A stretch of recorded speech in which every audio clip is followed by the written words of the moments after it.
மறைந்த தகைசால் தமிழர் நல்லக்கண்ணு உடலுக்கு முதலமைச்சர் மு க ஸ்டாலின் மீண்டும் அஞ்சலி. வாழ்நாள் போராளிக்கு இறுதி வணக்கம் என முதல்வர் முழக்கம்.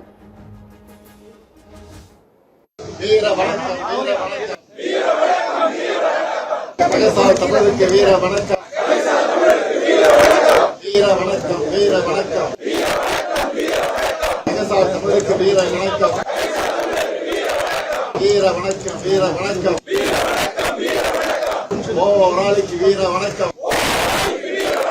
வாழ்நாள் போராளிக்கு வீர வணக்கம். செம் வணக்கம், செம் வணக்கம். போராளிக்கு செம் வணக்கம்.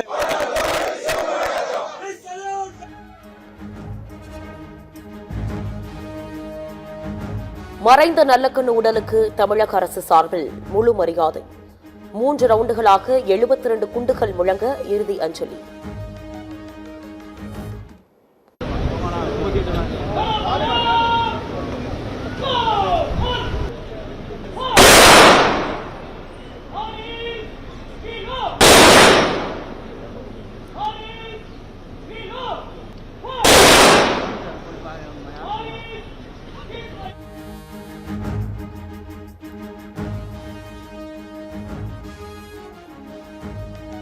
செந்தில் தோழர்களின் புடைசூல பேரடியாக வருகிறது நல்லக்கண்ணுவின் பூத உடல்.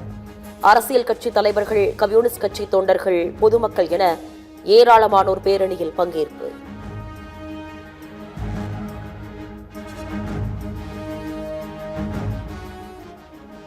தோழர் நல்லக்கண்ணு உடலுக்கு சத்தியம் டிவியின் நிர்வாக இயக்குநர் டாக்டர் ஐசக் லிவிங்ஸ்டோன் நேரில் அஞ்சலி.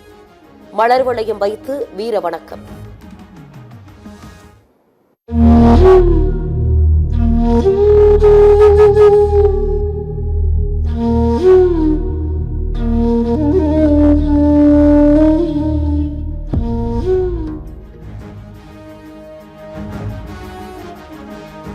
மதுரை கிரானைட் ஊழலை வெளிக்கொண்டு வருவதற்கு உறுதுணையாக இருந்தவர் நல்லக்கண்ணு.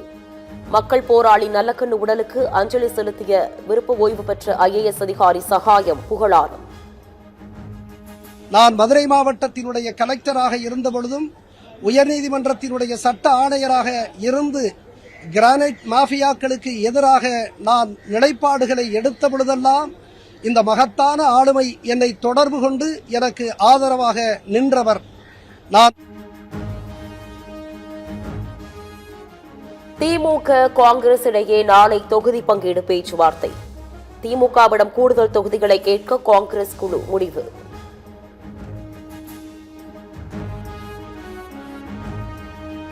தொகுதி பங்கீடு குறித்து பேச விடுதலை சிறுத்தைகள் கட்சிக்கு திமுக அழைப்பு. மார்ச் 2ஆம் தேதி அண்ணா அறிவாலயத்தில் பேச்சுவார்த்தைக்கு ஏற்பாடு.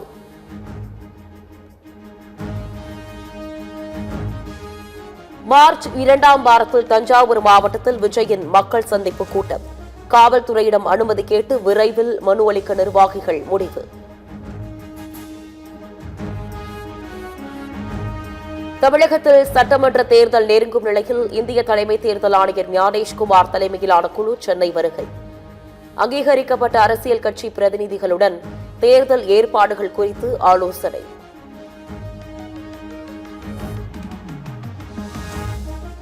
நியாயமான மற்றும் வெளிப்படைத்தன்மையுடன் தேர்தலை நடத்த தேர்தல் ஆணையத்திடம் அதிமுக சார்பில் கோரிக்கை. வாக்குச்சாவடி மையங்களின் உள்ளேயும் வெளியேயும் CCTV கேமரா பொருத்த வேண்டும் என வலியுறுத்தல். அதிகமான அளவுக்கு போலீஸ் பர்சனல், அதாவது போலீஸ் பந்தோபஸ்த், அது மட்டும் இல்லாமல் CCTV கேமரா உள்ளவும் வெளியும் நீங்கள் பொருத்தப்பட வேண்டும் என்ற அந்த கருத்தை சொன்னோம். எல்லா வாக்குச்சாவடி மையங்களிலும் கண்டிப்பாக CCTV கேமரா பொறுத்தவரை கண்டிப்பாக பொருத்தப்பட வேண்டும் என்ற அந்த கருத்தை சொல்லியிருக்கோம்.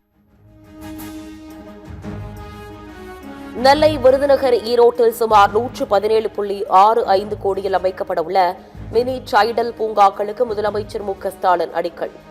1800 பேருக்கு வேலை கிடைக்கும் பூங்காக்களுக்கு காணொலி மூலம் அடிக்கல் நாட்டினார்.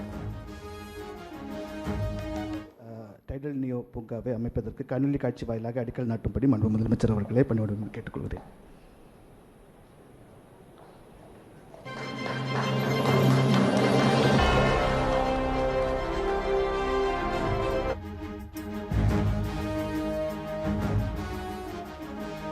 ரோட் ஷோக்களை முறைப்படுத்த அரசு வெளியிட்ட வழிகாட்டு நெறிமுறைகளை எதிர்த்து தவிக தொடர்ந்த வழக்கு. தமிழக அரசு 3 வாரங்களில் பதிலளிக்க சென்னை உயர்நீதிமன்றம் உத்தரவு.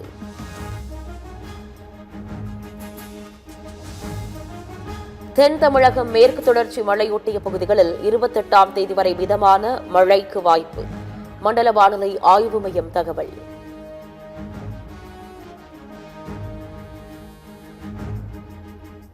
புறநகர் மின்சார ரயில்கள் குறைப்பு காரணமாக தாம்பரம் கடற்கரை ரயில் நிலையங்களிடையே சிறப்பு பேருந்து சேவை தொடக்கம்.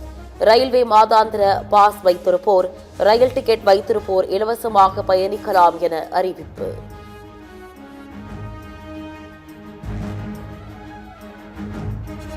பரபரப்பான அரசியல் சூழலில் அமலாக்கத்துறை தலைமை இயக்குநர் ராகுல் நவீன் இன்று சென்னை வருகிறார். தமிழகத்தில் நிலுவையில் உள்ள அமலாக்கத்துறை தொடர்பான வழக்குகள் குறித்து ஆய்வு.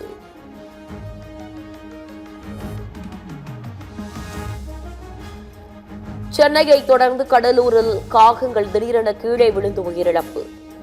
கங்கணகுப்பம் ஊராட்சியில் 10க்கும் மேற்பட்ட காகங்கள் செத்து மடிந்ததால் பரபரப்பு.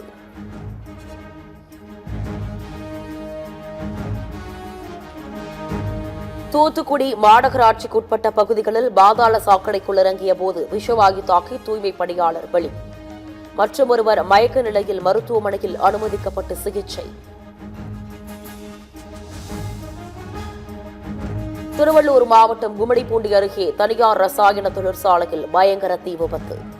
ரசாயனம் கலந்த புகை வானுயர் அளவிற்கு பரவியதால் அக்கம் பக்க கிராம மக்கள் அச்சம்.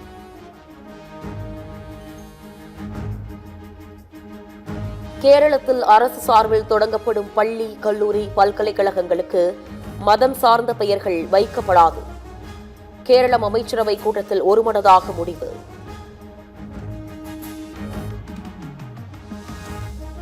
உலகக்கோப்பை சூப்பர் 8 சுற்று போட்டியில் தென்னாப்பிரிக்காவுக்கு 177 ரன்கள் இலக்கு நிர்ணயித்த வெஸ்ட் இண்டீஸ் அணியை சரிவிலிருந்து மீட்ட ஜேசன் ஹோட்லர் மற்றும் ரொமரியோ ஷெப்பர்ட்.